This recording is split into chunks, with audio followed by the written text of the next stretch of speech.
Alors, on se retrouve aujourd'hui pour faire la machine à Alfred. On va se lancer l'exercice et je vais vous détailler ce que j'ai réussi à faire hier en 13 minutes en speed, après avoir un peu tâté la machine. Donc elle est assez sympa, j'ai bien kiffé. On continue sur la lancée des machines simples. Petit à petit, ça sera de plus en plus compliqué. Donc si ça vous paraît trop facile là, bah, je vous propose de revoir les vidéos d'ici 2, 3 jours. Je vais rentrer vraiment dans les exercices un petit peu plus compliqués. Mais là, pour l'instant, je suis en train de terminer les modules de base qui rappellent vraiment les bases nécessaires au test d'intrusion. Donc, on va se connecter tranquillo. On va faire Alfred. Et donc, il y aura deux parties. La première partie, ça va être là sans Metasploit. Et la seconde, comme l'exercice nous demande quand même de tester avec Metasploit, on verra comment faire avec le framework. Et on verra que c'est beaucoup plus facile, honnêtement. Donc on va déployer la machine. On va se connecter au VPN. Tranquillo.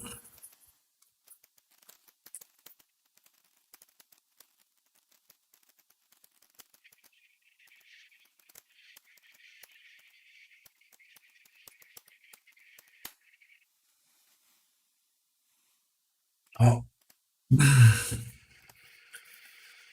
Et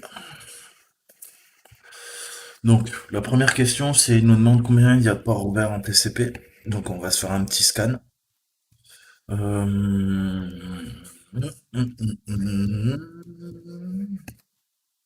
va attendre 30 secondes là. Qui nous donne l'adresse IP de la machine. Et je vais faire la version longue. Je vous montrerai aussi comment on peut utiliser Hydra pour craquer des mots de passe, pour faire une attaque par dictionnaire. Puisqu'en fait, il y a un serveur Jenkins. Donc, Jenkins, on va gagner un shell initial dessus. Je vais vous montrer comment faire.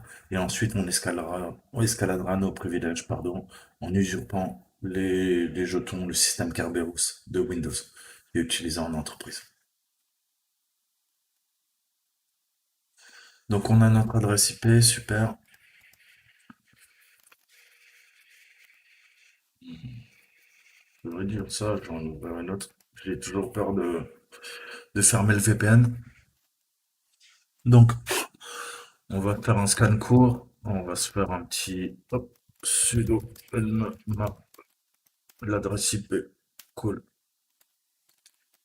Un PN, parce qu'elle répond pas au ping. On se fera un T4.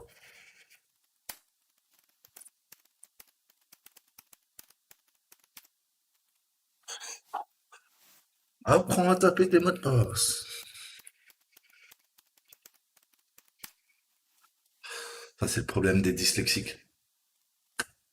Ça t'embrouille. Bon.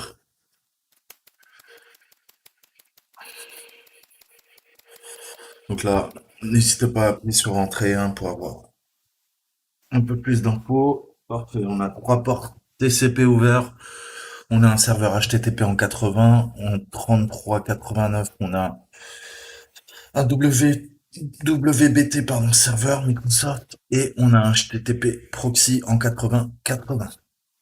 Donc, on va aller sur le port 80, on va commencer par ça.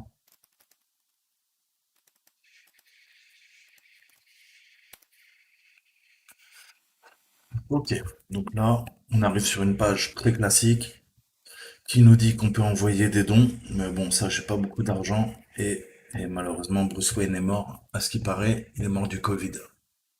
Donc, ok, ça c'est le port 80. Si on va sur le port 80, 80. Là, du coup, on arrive sur le serveur Jenkins qui nous demande de nous identifier. Donc, on va voir comment utiliser Hydra. Ça peut être intéressant. Tout en sachant que j'ai fait du renseignement, j'ai tapé dans Google quel est le mot de passe par défaut. Google m'a dit, bah écoute, c'est admin admin. Tu devrais essayer. Donc, je vais vous montrer quand même. On va ouvrir Chromium et on va essayer d'analyser la requête qui est envoyée. Hop, on va ouvrir un nouvel onglet. Je vais lancer mon Burp Suite.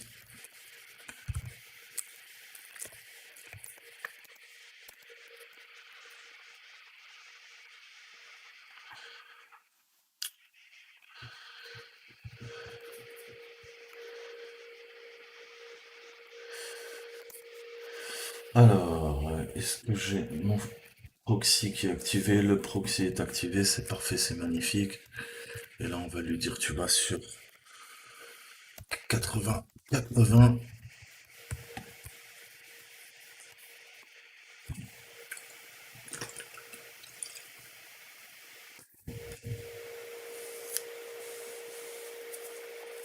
Bon, tu te lances toi? Tu fais des claquettes? Comment ça se passe?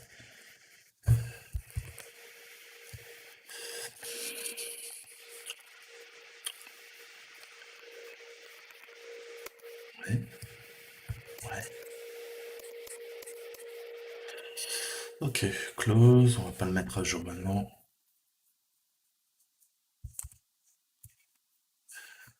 Next. On démarre avec les défauts. Et là, on va lancer la capture des trames IP, enfin des trames réseau, et voir un petit peu la requête. Donc là, en gros, c'est une attaque de Man in the Middle in the Browser, MIDB, et l'interception est activée. Maintenant, je vais aller dans mon HTTP History. Je vais aller sur Chromium parce que c'est lui qui est relié à Beurre. Et là, on arrive sur la mère de connexion. Donc il intercepte la connexion. On voit que bah, il bloque. Et là, il me dit il y a une méthode get qui se fait. Donc pas de souci, tu vas la forwarder. Voilà, voilà.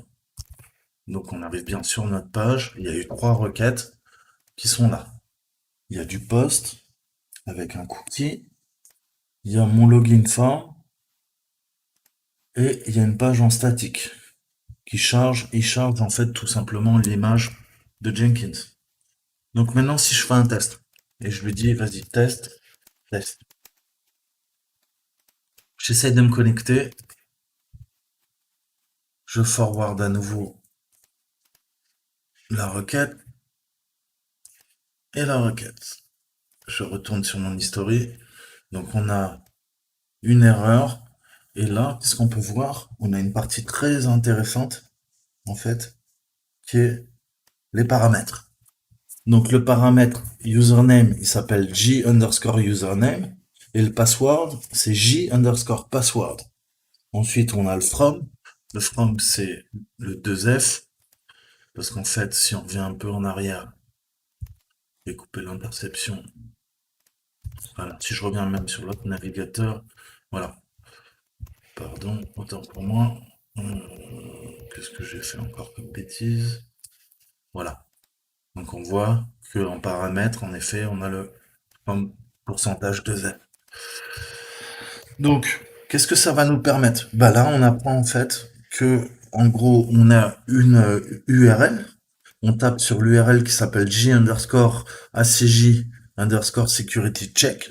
Ça, c'est notre URL qu'on va utiliser dans Hydra. On a le username. Le username, la variable, elle s'appelle J underscore username. On a l'autre variable pour le mot de passe, password, c'est J password.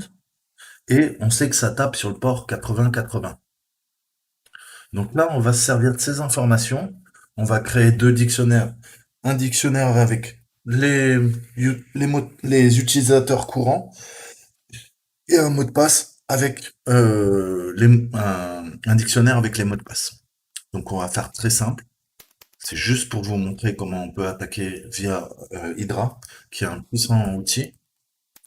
Donc là, je suis à ma racine, PWD, je suis dans le Home Saltimbanque, et je vais me faire maintenant, du coup, 2 dicos.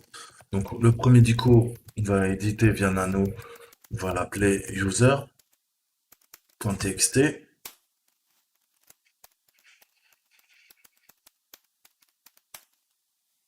Là, je vais mettre donc tous mes utilisateurs. Donc, je peux essayer Jenkins, je peux essayer Bruce, vu que ça tourne autour de Batman, Alfred.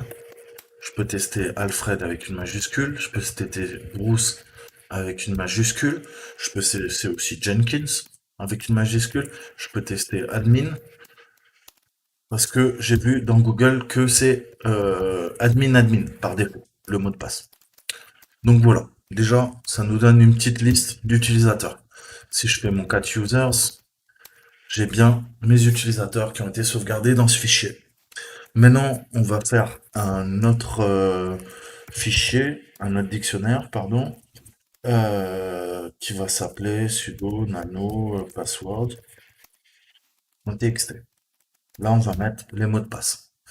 Donc, notre dictionnaire, il pourra commencer par Bruce, par Alfred minuscule, par Bruce minuscule, par administrateur au pluriel, administrateur en minuscule, au singulier, administrateur. Je vous dis, je suis dyslexique. Faut pas m'en vouloir. Euh, ouais. Admin et admin. Voilà, c'est pas mal. Donc là, on a deux dictionnaires. Si je fais mon 4 password. Ok. Donc maintenant, on va lancer Hydra. Donc pour ce faire, je vais taper la commande Hydra. S pour le port. On attaque le 80-80. Ensuite, on rentre notre adresse IP de la machine, qui est la 10.10.104.16. Ensuite, on veut attaquer donc un formulaire HTTP. Dans ce cas-là, il faut mettre l'argument HTTP form post. Parce que si je vous dis pas de bêtises, on voit bien que la méthode utilisée, c'est pas du get, c'est du post pour se connecter à cette URL. Maintenant, on va mettre l'URL qui nous intéresse. On a vu que c'était j underscore ACJ security check. Donc pour ce faire, on met ça. On fait l'échappement j ACJ underscore security. Je vais réduire un peu parce que la commande va être longue. Security check. Ok. Ensuite, on sépare avec deux points. Maintenant, on passe à l'autre variable. La seconde variable, on a vu que c'est celle user. Et la variable user, elle s'appelle g underscore username. Ensuite, on va mettre égal à user. Donc ça, que je me trompe pas, c'était user au pluriel. Donc je vais mettre chapeau, si j'y veux bien me le faire. Ok. Chapeau users.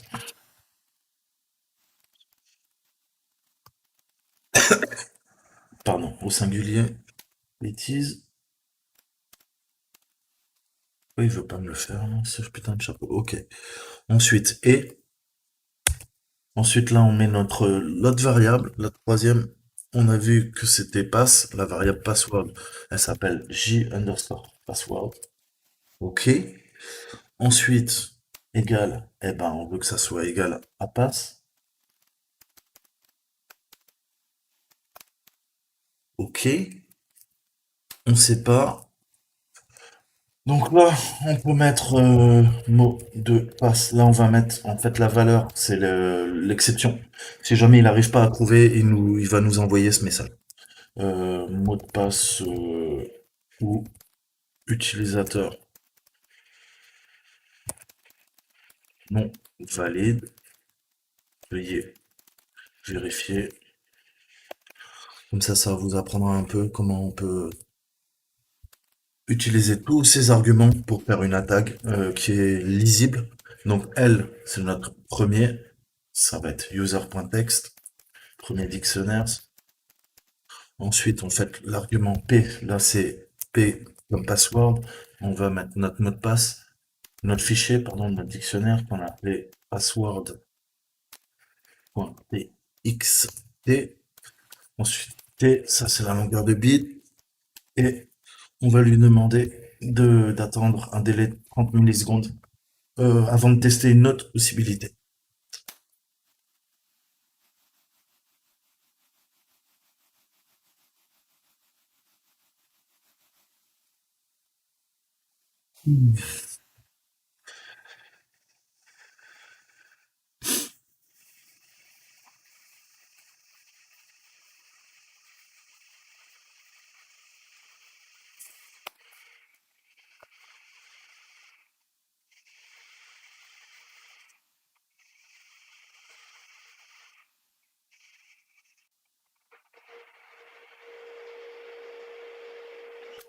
Alors, qu'est-ce qu'il veut pas? Il veut peut-être que je le lance en sudo.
Bon, allez, papy, là.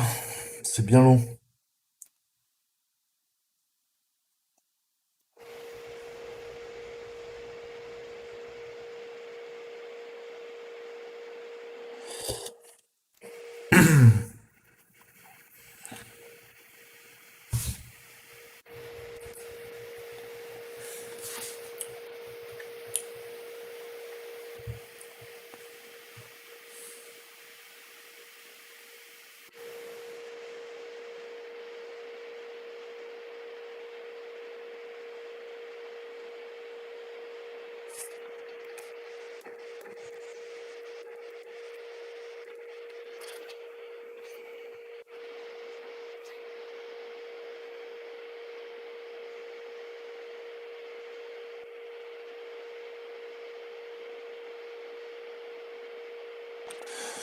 Donc en attendant, puisque je connais la réponse, on va le laisser faire son attaque. Nous, on va retourner. Je vais fermer Chromium, j'en ai plus besoin. Au revoir. On peut fermer aussi notre ami Beurre. Ciao, ciao, à bientôt. Et on va découvrir qu'en fait, c'est tout con. Ils ont pas changé le mot de passe, c'est admin, admin en minuscule. Oui, bien sûr.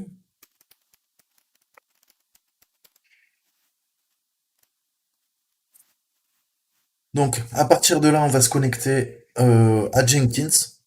Donc Jenkins, au cas où vous le sauriez pas, ça permet en fait de faire de l'intégration en continu quand on fait du développement. C'est un serveur en gros qui permet de d'uploader et de déployer son code source. Donc quand il y a des ingénieurs, des développeurs qui veulent faire des modifications sur les plateformes, ils uploadent leur code, ça permet de faire l'intégration et à partir du serveur Jenkins, on va pouvoir déployer le code source et le compiler vers d'autres machines. Ça permet par exemple de passer d'un environnement de dev, bac à sable, vers de l'intégration et ensuite de la production. Donc l'avantage pour nous, pour un hacker, c'est que le serveur Jenkins, qui dit intégration, déploiement, dit forcément des scripts. On va pouvoir exécuter des scripts. Et en l'occurrence, si on regarde le dernier projet, c'est très intéressant. On va pouvoir euh, regarder ce que faisaient en fait les dernières personnes qui se sont connectées avant nous. Donc on va aller sur le projet, le charger et voir un petit peu ce qu'il faisait. Donc on va aller dans configure.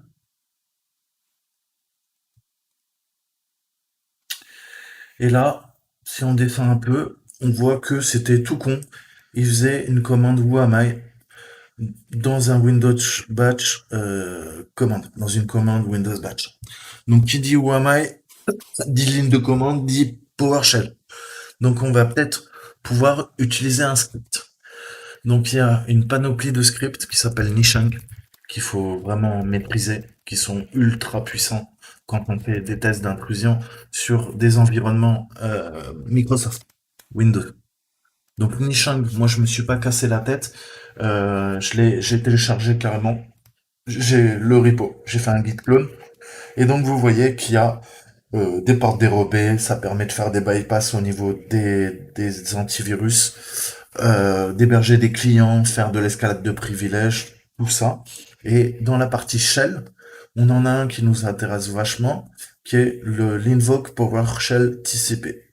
Donc ça va nous permettre via PowerShell de l'exécuter sur le serveur Jenkins et en retour il va nous donner quoi? Il va nous donner un reverse shell TCP. Donc on voit que ça peut soit on peut faire un reverse shell, c'est ce qu'on va utiliser, soit on peut faire un bind shell.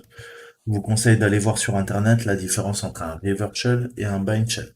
Il y a une légère différence.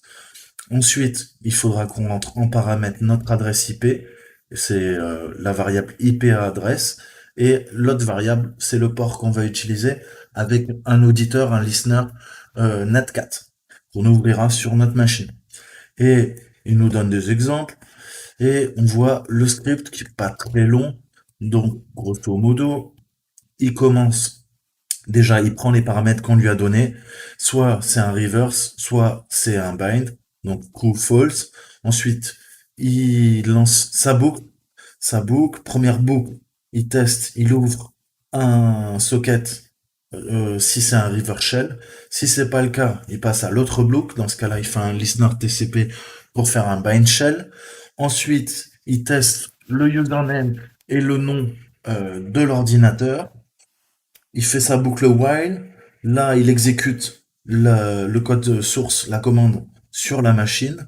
Ensuite, il y a un catch qui va nous renvoyer les erreurs et nous dire quelque chose s'est mal passé. Veuillez vérifier les problèmes au cas où. Donc deux boucles de résultats, une pour le payload reverse TCP et un autre catch, la dernière boucle pour le bind shell. Donc, on va utiliser ce script. Je l'ai téléchargé, comme je vous ai dit, et on va le placer dans le répertoire courant qui va nous permettre de travailler. Donc, moi, je travaille à ma base. Vous le mettez où vous voulez. Moi, je suis dans Home Saltimbanque. Et si je fais un ls, on voit bien que j'ai mon Invoke PowerShell TCP. Maintenant, on va faire deux trucs. On va ouvrir un netcat sudo nc LNVP sur le port que vous voulez. Allez, je vais prendre le port 1000. On va arrêter avec le chiffre du diable.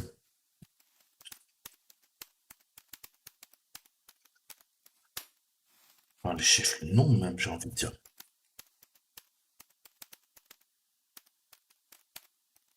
Ok, donc là, il écoute sur le port 1000. Il est content. On va ouvrir une autre fenêtre. Ok, on va garder en focus celle-là. Et là, on va se faire un petit serveur HTTP. Donc, pour rappel de possibilités, vous utilisez la première version de Python. Dans ce cas-là, ça sera M et ça sera en camel case simple HTTP, là, tout en majuscule, serveur avec un S majuscule et le port que vous voulez. Par exemple, le port 80. Nous, moi, je préfère utiliser tout le temps la dernière version. La dernière version de Python, c'est la 3, la 3.8. On va bientôt passer en 4. Donc, ça sera Python 3-M. Et je trouve que c'est beaucoup plus simple. Parce qu'il y a juste à retenir http.server. Et port 80, on va utiliser le port 80 parce qu'on sait que sur la machine, le port 80 est ouvert pour héberger le serveur web. Donc, on contournera le pare-feu. Hop, puisqu'on sait que forcément, il est ouvert. Voilà, donc là on a ouvert, hébergé via Python un serveur HTTP sur le port 80 de notre machine en local et on a ouvert un auditeur, donc un listener Netcat, sur le port 1000. Maintenant, qu'est-ce qu'on va faire? On va utiliser le script, on va l'invoquer et l'exécuter sur le serveur Jenkins. Pour ce faire, on va utiliser donc une commande PowerShell qui est le Power IEX qui permet d'exécuter donc des méthodes PowerShell. On va créer un nouvel objet et dans cet objet, on va utiliser la classe net. La classe net, donc déjà, c'est le langage net.net. Et il y a une méthode qui s'appelle web client. Une fonction, pardon, web client. Et cette fonction web client, elle a deux méthodes qui sont très utiles en programmation PowerShell. Il y en a une, c'est download file. Ça va nous permettre de télécharger un fichier.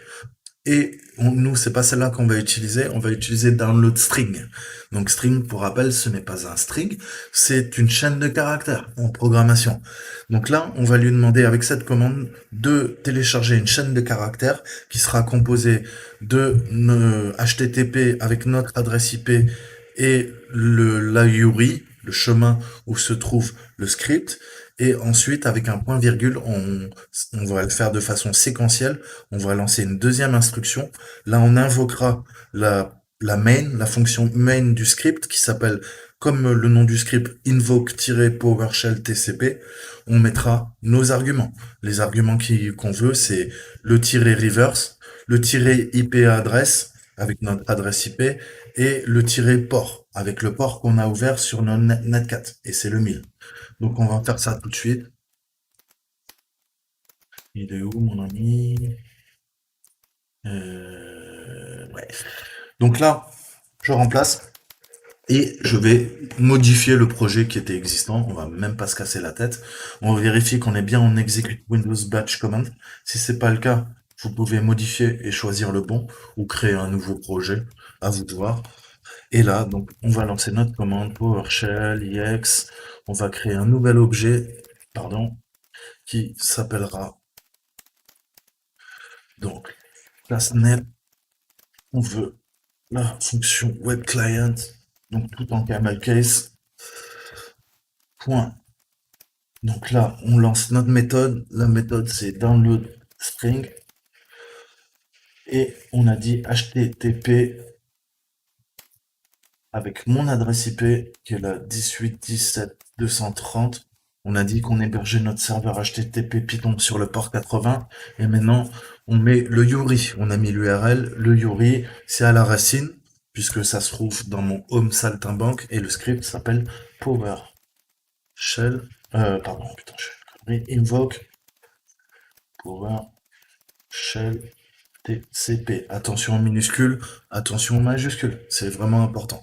Sinon, ça va pas marcher.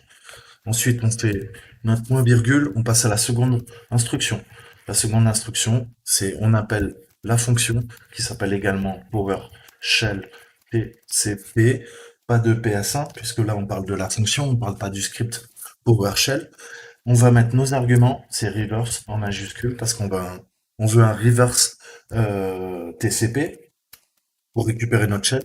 On va mettre notre adresse IP et la variable s'appelle IPA Brest, avec toujours 18, 17, 230. Et cette fois-ci, on a dit qu'on utilisait le port 1000. Ok, je vais l'exécuter. Je sauvegarde, save. Et là, j'ai la fonction build now. On va construire. Donc on va compiler, il va compiler le code PowerShell et l'exécuter. Enfin, le compiler. C'est même pas, il va l'interpréter. Il va pas le compiler puisque le PowerShell, ça ne se compile pas. Donc là, on voit que le projet, il mouline. Bah, ça tombe bien, parce que c'est une astuce, et chez nous, on voit que il a récupéré le get, et en principe, voilà, sur entrée, on récupère la main sur notre reverse DCP. Donc je fais Who am I? Et là, on voit que je suis Bruce. Donc, je vais aller à la racine. Je vais réduire un peu, qu'on voit un peu mieux. Je vais aller dans Users. Je vais aller dans Bruce. Je vais aller sur son bureau. J'ai fait tous les répertoires avant, vous inquiétez pas, je sais où est le flag. À vous d'aller chercher, hein, à chaque fois, de faire du renseignement. Et là, en effet, si on fait un cat ou un type user text, on a le premier flag. Donc, Là, il nous demandait combien de ports TCP? 3. Comment c'est connecté à Jenkins? J'espère que notre attaque brute force, elle a fini. Ok. Donc là, ça a merdé. J'ai dû me tromper dans les arguments puisqu'il me dit 80 mots de passe trouvé. Donc là, il faudra que je revoie mes commandes. J'ai dû me tromper quelque part. Bon. De toute façon, si vous avez été malin et que vous êtes allé chercher sur Google, il vous dit admin. Et là, en l'occurrence, c'était bien admin. On verra une prochaine fois pour Hydra. J'ai dû faire une boulette quelque part. Je m'en excuse par avance. On a hébergé, comme il nous disait, notre serveur Python. Il vous dit pas d'ouvrir le Netcat. C'est un peu dommage pour les néophytes, parce que sinon ça marche pas. Et en effet, c'est bien cette commande PowerShell qu'on a exécutée sur le serveur Jenkins pour récupérer notre reverse TCP shell. Donc là, c'est la partie Metasploit.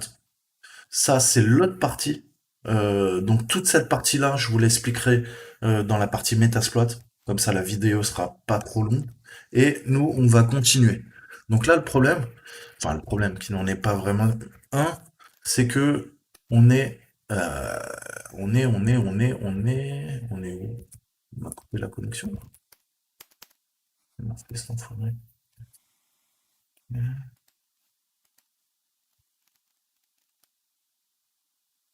Ah, c'est sur la 4. Pardon. Donc là, si je fais où am I? Prise. Voilà. On voit que ça, c'est excellent. On a le Impersonate Privilege. Donc ça permet d'usurper un client après l'authentification.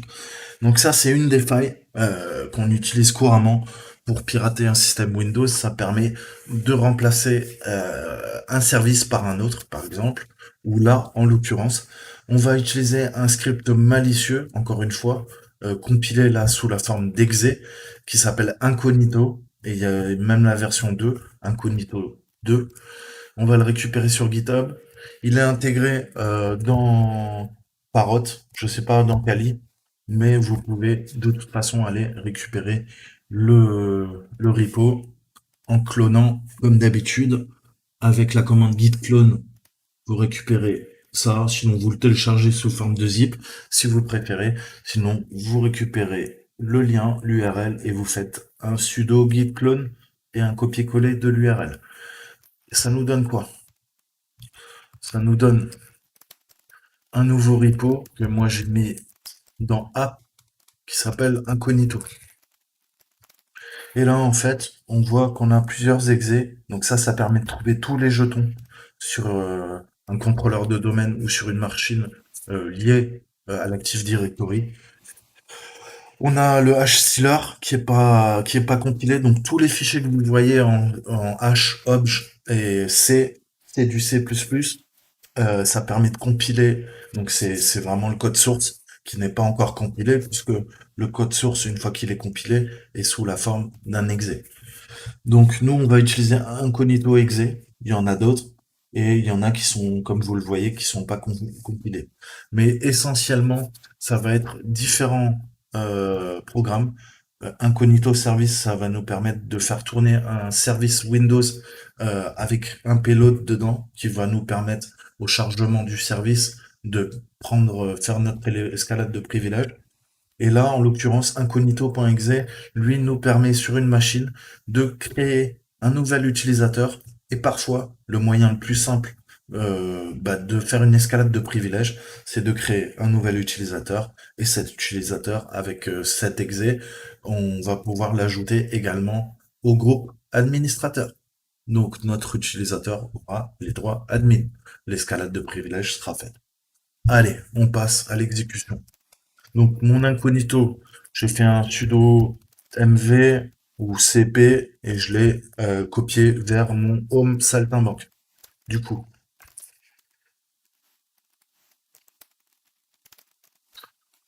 on voit qu'il est bien là. Donc, je vais vous apprendre une nouvelle commande ou pas, mais très utile. Il y a le SMB server. Donc, il y a une suite qui s'appelle Impacket que vous pouvez retrouver encore une fois sur GitHub, télécharger le repo ou il est préinstallé sur Kali et sur ParrotOS. En effet, si je tape Impacket, on voit que j'ai plein de scripts Impacket. Et il y en a un qui est super intéressant pour héberger. On va faire un share SMB, Samba, comme si on était en entreprise. Et je vais demander à mon ordinateur de partager un lecteur réseau, une arborescence réseau, vers la machine qu'on veut pirater. Donc pour ce faire, je vais utiliser la commande SMB server.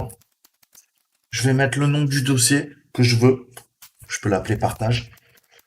Et je le veux à quel endroit? Moi, je sais que mon script est dans Home Saltimbanque, donc je mets un point pour dire c'est dans le répertoire courant que je vais travailler. Ouais, ok. SMB server. Ok, il faut un sudo, ça marque mieux, il paraît.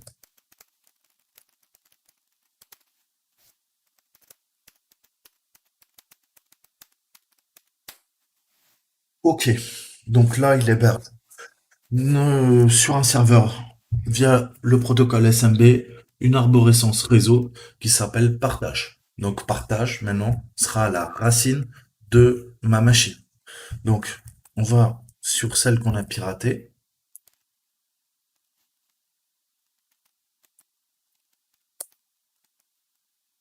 Ok. Et là on est dans, dans le répertoire courant de Bruce et dans le desktop. Donc, on sait généralement sur desktop, c'est votre bureau, il y a de fortes chances que vous ayez les droits de copier et d'exécuter un exé. Donc on va rester dans cette arborescence.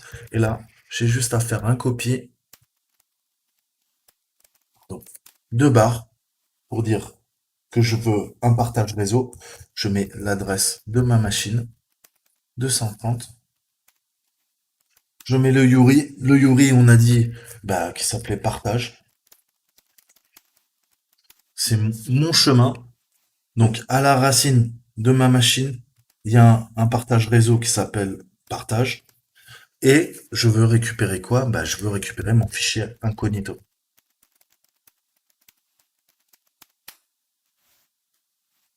Donc, copie, il va copier le fichier, comme son nom l'indique. Et là, parfait. Je vois que mon incognito exe a été transféré de la machine du hacker vers le serveur euh, Jenkins, où on a notre shell, qui héberge, entre autres, deux autres services. Donc là, on va avoir incognito.exe. Donc on est en PowerShell, donc n'oubliez pas le point anti-slash. Et là, on voit qu'on a la commande adduser avec un nom d'utilisateur et un password. Donc là, je peux faire encore une fois la commande incognito.exe. Je vais mettre la commande. C'est adduser, ajouter un utilisateur. Je veux l'utilisateur qui s'appelle Batman et le mot de passe, ce sera BAT. B-A-T. Ok. On voit qu'il a énuméré les jetons et qu'il vient de créer un nouveau jeton au sein de l'architecture Kerberos et qui nous donne accès à la machine avec l'utilisateur qui s'appelle Batman, avec le mot de passe qui s'appelle BAT. Maintenant, il va falloir ajouter l'utilisateur au groupe local administrateur. Pour ce faire, j'ai cette commande. Add local group user. Donc on recommence une seconde fois. Incognito.exe. Je vais faire mon add, je vais faire mon local. J'oublie pas le groupe underscore user.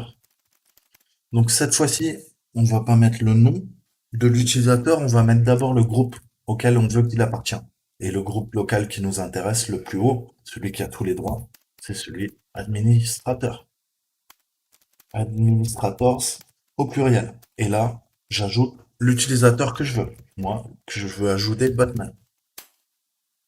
Voilà. On voit en effet que maintenant, Batman fait bien partie du groupe local administrateur sur la machine. Donc là, on est Bruce, on n'a pas tout à fait terminé notre escalade. Maintenant, il faut qu'on se connecte à la machine euh, avec le nouveau compte. Pour ce faire, on va utiliser un bureau distant.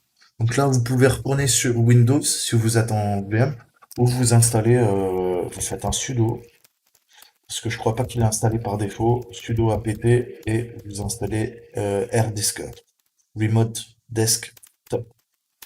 Une fois qu'il est installé, on ouvre un nouvel onglet. Et là, il y a plusieurs commandes pour Air Desktop, mais celle qui, chez moi, marchait le mieux, que je vous conseille. On peut choisir en fait la taille de la fenêtre et avec le paramètre G. Moi, je trouve que 90% c'est ce qu'il y a de mieux. Donc, vous faites R Desktop. G 90%. Donc plus le pourcentage est faible et se rapproche de zéro, plus ça chargera vite, mais ça sera pixelisé. Et des fois, vous aurez des problèmes de mise en page parce que la fenêtre est réduite, on n'est pas en plein écran. Avec -F, vous pouvez choisir d'ouvrir ça en plein écran. Mais là, je vais pas le faire. User. Donc le user, qu'est-ce que je raconte? C'est Batman. Donc -U, user, -P, le mot de passe, c'est bat. Ensuite, on a notre machine. Et notre machine, c'est... Non. C'est pas ça, c'est la 1010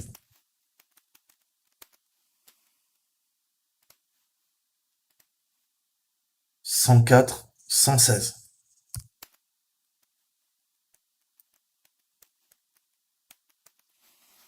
Et je reviens avant de me connecter pour que vous compreniez. En fait, le port 3389 où il y a le MSWT server, c'est un serveur avec le protocole RDP qui nous permet de nous connecter comme avec VNC ou qu'est-ce qu'il y a? TeamViewer, que les gens connaissent plus, ça va nous permettre de prendre le contrôle, de prendre la main sur la machine. Donc, je lance. Il nous demande si on fait confiance au certificat, c'est la machine Alfred. On a les empreintes digitales SHA-1 et SHA-256. Bien sûr qu'on lui fait confiance.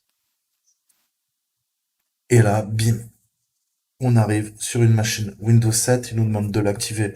Hein, on l'activera plus tard, je pense. OK. Et là, vous voyez qui se connecte avec notre compte Batman et en théorie, si tout se passe bien, donc là ça va prendre un peu de temps, il va télécharger le profil local, il va le créer avec toutes les fontes, avec toutes les polices, avec les réglages par défaut pour l'utilisateur Batman.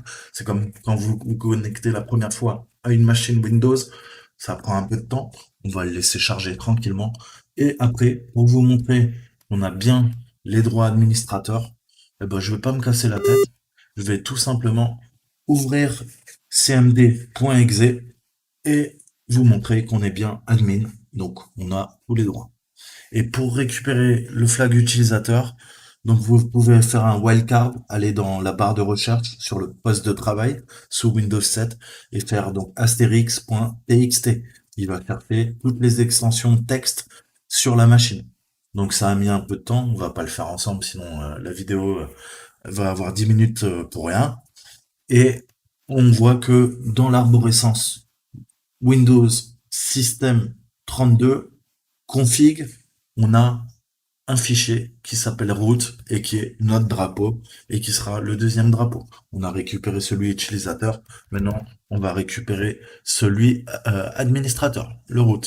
Donc là, en effet, clic droit, bim, pas de problème, comme papa dans maman, et il va nous ouvrir une ligne de commande. En CMD, on est bien administrateur, c'est écrit. Donc là, je fais cd config et on termine l'exercice. On voit qu'on a bien un fichier qui s'appelle root.txt. Et si je fais type root.txt, j'ai le hash du mot de passe. C'est ce qu'il nous demande dans l'exercice. Au revoir. Exit, exit, exit, exit, exit, exit.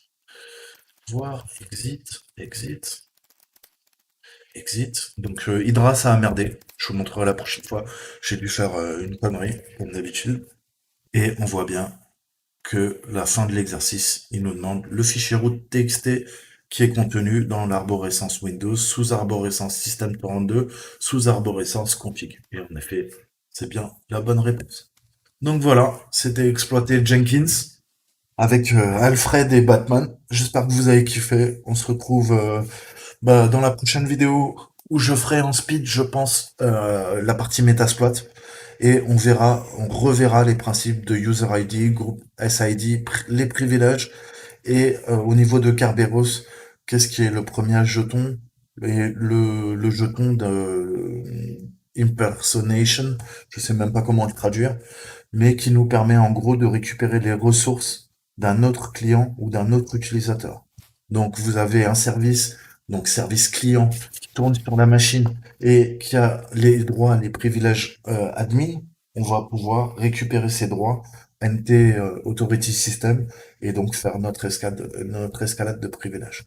Donc tout ça, je vous le traduirai et je reviendrai un petit peu plus en détail et on terminera l'exercice. Allez, à bientôt. Prenez soin de vous. Ciao, ciao.